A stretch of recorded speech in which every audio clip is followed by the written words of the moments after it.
probably seen that one. Right now, talking about Avatar The Last Airbender. Mm-hmm.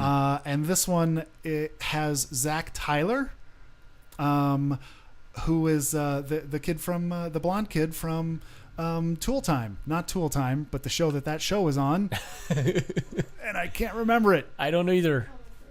Home Improvement. Thanks very much. Okay, so gotcha. Zach Tyler, he's done, I think he was the Lion King kid, and he's done a lot of different stuff. Mae Whitman also in this one as the main, I'm going to call it the female lead, and then Jack DeSena is in this one as well. Zach Tyler. Did you mention Dante? I did not. Dante, who was actually in the movie with Robin Williams, where Robin played in Hook, and he played Pan. Yeah. Peter Pan. The kid with the mohawk. Oh, he's That's in this Dante. one? Yeah, he's the one who plays Rufio. Yes, he plays Rufio. Yeah. He plays the bad guy. He plays the guy with the scar. Yeah. That's Dante. The Firebender. Okay, yeah, so the Firebender. Here's what this show is about. This is kind of long. I can stop wherever. The hostile Fire Nation threatens to enslave the Water, Earth, and Air nations. And then a reluctant and sort of irresponsible young boy has to face his destiny as the Avatar. And the Avatar is the chosen one, and he can supposedly restore world order. Correct. The animated series centers on 12-year-old Aang, who again is voiced by Zach Tyler. He must forego his... the kid's 12. Really, he's 112. He's 112, yeah, but he's been encased in ice for 100 years. Sleeping, hibernating. That's one heck of a sabbatical. He's meditating. He was raised by monks, right? So he's meditating. I gotcha. So basically, he has to grow up. He has to learn to master his latent powers of the four elements, and I expect to see a lot of kind of kung fu, sort of judo, kind of magical butt kicking in this one. So how much of this have you watched so far? I saw...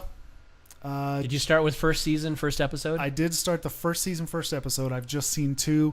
I'm getting there. You're right. And of course, the reason we're talking about this one is because M. Night Shyamalan. Yep. When we went to go see Transformers, they had a...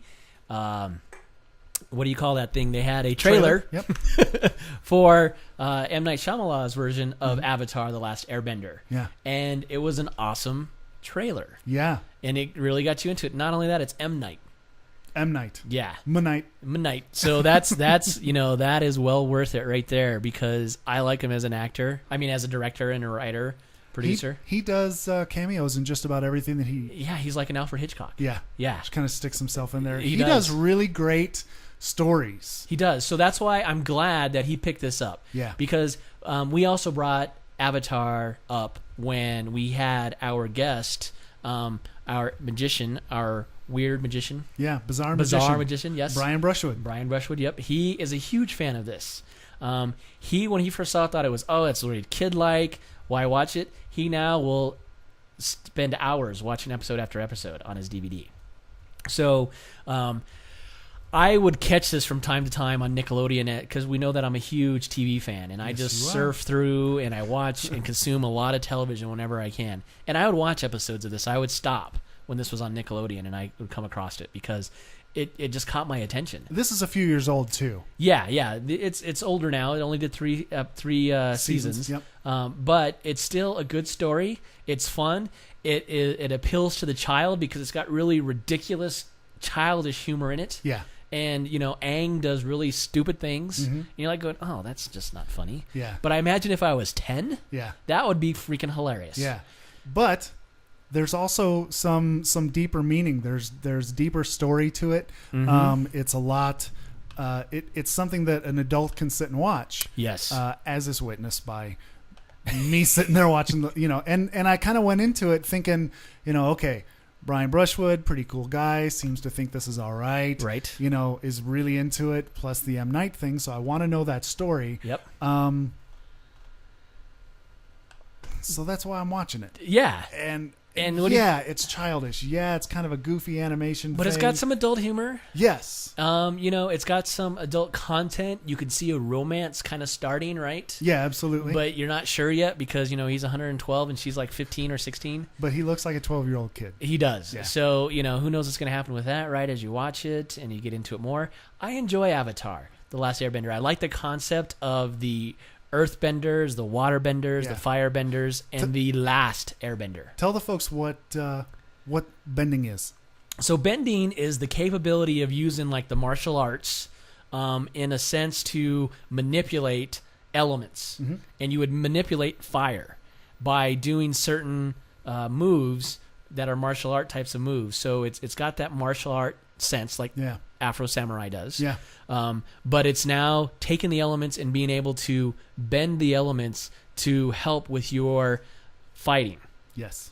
So like fire, water, earth. And using the elements kind of as an extension of yourself and as an extension of the strike that you're doing. Correct. Yep. So it's very interesting in that sense, and I like that element of the martial arts behind it because I have done some martial arts myself. And I'd like to get back to it, but once my knee's better, I'll do so because I need the exercise. But yeah, so that's what I enjoy about it, and the story's good and it's fun, and it is episodic, if you will, because it is episode after episode and to carry on. It's it's kind of like the Dexters of sorts, where this happened last time. Here's what's going to happen next time, so they help you out with that. And I can tell you that, like you said, I'm very early on into this thing, and but I can see that there is something like a deeper story building. You mentioned the relationship between Aang and the young girl whose name I can't come up with right now. But I can't either. Do you have IMDb up running? No, I don't. I can get it up. Next time. So. Yeah, that's okay. You're using the 1930s laptop anyways. Yeah, I really appreciate that, by the way. I got the hand-me-down. Had to crank this laptop up. Hey, you could have had nothing. That's very true. I did the show and we had to do it with paper. You could have been sitting with just a soundboard in front of you. That would have been nice, though. Like a DJ. Yes. Dropping fat beats. All right. So I don't know if we're far enough into this one to really lay our seal of approval on it. Not the full Q&A seal of approval. Yeah. You get the Q seal of approval, but not the Q&A. and oh my gosh, here it comes. What? You're gonna bust it out? Should I do it? Yeah. Or. There, I busted it out. That's the Q seal of approval. And I'm not quite sold on this one. I can see that they're developing. The characters are interesting. The powers and the story are enough to keep me watching for a couple more episodes. If they don't kick it up, I think I'm gonna be lost. Yeah. They're going to lose me as I know enough at this point that I think I can go to see the M. Night movie when it comes out in probably 2010. Right. And it's not going to be as huge because they got lots and lots of content because it's a animated show, right? It's been on, I think, 3 seasons, 3 years this show was on. Look at Transformers, They didn't cover everything that was in there. Yep. From every 30 minutes to every 30 minutes to every 30 minutes. But they built a story on the canon, and that's exactly what I expect to see. And M. Night Shyamalan, I love everything that guy does. Yes. So from even just the early stuff, I can't wait to see what he does with this. Yeah, I'm excited as well. So I say check it out. If you have a kid how old is Tyler? Do you know? Tyler. Yeah, because that's who Natalie watches. It 7. 7. So, and he enjoys it. I'm like, who's Tyler? Yeah, he's just my nephew. That's all. Nice. He's gonna appreciate that. That's my nephew, Tyler. How you doing, buddy? Is that what's going on the Ustream right now? People are saying that they're into. Yeah. There's the love for you right there. Yeah. All right. So Tyler's into this one, and he's 7 years old, and if I was back home and watching this with Tyler, I could probably get into it because there's enough stuff. Yeah. It's a deep enough story that an adult is gonna I love the love you is get gonna there. dig it. Yeah, that's family for you there. There you go. Thanks very much to our viewers for watching. This is entertainment for the rest of us. It is. We're live on our own. There is literally no net at all. Yeah, we're just trying this out, seeing what we can do, figure it out. We'll play with it. Tell us what you think. Send us some feedback for those who are watching. Yep. They can send us feedback. Where can they send that to? They can send it to our email address, Which is? HeyYouGuys@EftRoU.com. There you go. It came from outer space. It ate some toxic waste. It could be 10 feet long and now it's chewing on your face. Well, that's a surprise.